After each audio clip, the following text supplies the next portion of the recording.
Il-kumpanija tal-farmaceutika Teva Malta qed twettaq f'Malta investiment ta' aktar minn 30 miljun euro li permezz tiegħu qed tistma' li se tkun qed tħaddem madwar 70 impjegat ġdid. B'hekk se tkompli ssaħħaħ il-kapaċità li tforni mediċini ta' kwalità għolja lejn iżjed minn 70 pajjiż li minnhom b'kollox jibbenefikaw mal-200 miljun pazjent. Dan tħabbar waqt żjara li għamel fil-kumpanija fil-qasam industrijali ta' Bulebel il-Prim Ministru Robert Abela. Intqal ukoll l-investiment beda fl-2020 u sa tmiem din is-sena se jkunu ntefqu 20 miljun euro. Is-sena d-dieħla mistenni jsir investiment ta' 11 miljun euro. Id-direttur maniġerjali tal-kumpanija Petrik Kakija spjega fiex se jkun qed jitwettaq dan l-investiment li jkumplimenta l-impjant ta' Teva Malta li huwa approvat mill-Awtorità Maltija għall-Mediċini u awtoritajiet regolatorji oħrajn u li qed wassal għal produzzjoni ta' 2.2 biljun pillola fis-sena.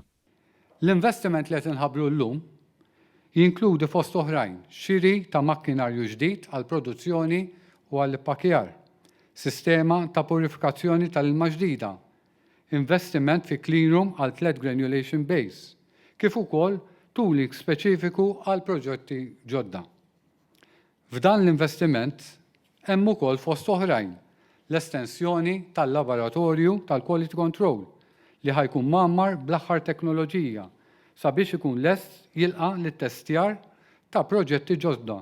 Min-naħa tiegħu il-Prim Ministru ddeskriva dan l-investiment bħala turija ta' fiduċja f'pajjiżna fil-ħiliet tal-ħaddiema li toffri Malta u fl-eċċellenza li pajjiżna qed ikompli jsaħħaħ fil-qasam tal-manifattura tal-prodotti farmaceutiċi. Dr. Abela sostna li żviluppi sbieħ bħal dawn huma konsegwenza ta' ekonomija b'saħħitha u politika li toffri sens ta' fiduċja li tippermetti li n-negozju jiżviluppa u jikber. Qed ngħinu b'deċiżjonijiet b'saħħithom waqt kriżi mhux ħafifa internazzjonali kif għenna lill-ħaddiema u lin-negozji kollha fi żmien il-pandemija. Id-deċiżjonijiet kollha li qegħdin issa nieħdu huma mmirati biex nibqgħu indaħħlu l-istabbilità kif ukoll iċ-ċertezza fit-tul għan-negozji tagħna. Għax naf mid-diskussjonijiet diversi li jkolli ma' ħafna investituri illi l-iktar kwalità ekonomika li bħalissa qegħdin jożżu hija l-istabbilità u ċ-ċertezza li qegħdin nofru. F'dan il-kuntest il-Prim Ministru għamel referenza għal riżultati li qed b'mod konsistenti jikseb pajjiżna mill-Aġenziji Internazzjonali tal-Klassifikazzjoni ta' Kreditu fejn dawn qed jisħu li Malta mixja fid-direzzjoni tajba u qed tiffoka fuq li ttejjeb il-kwalità tal-impjiegi li jinħolqu.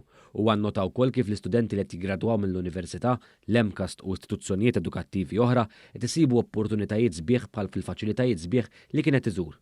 Preżenti għaż-żjara kien hemm il-Ministru għall-Ambjent, l-Enerġija u l-Intrapriża Mirjam Dalli u l-Ministru għall-Ekonomija, il-Fondi Ewropej u l-Artijiet Silvio Xkemri.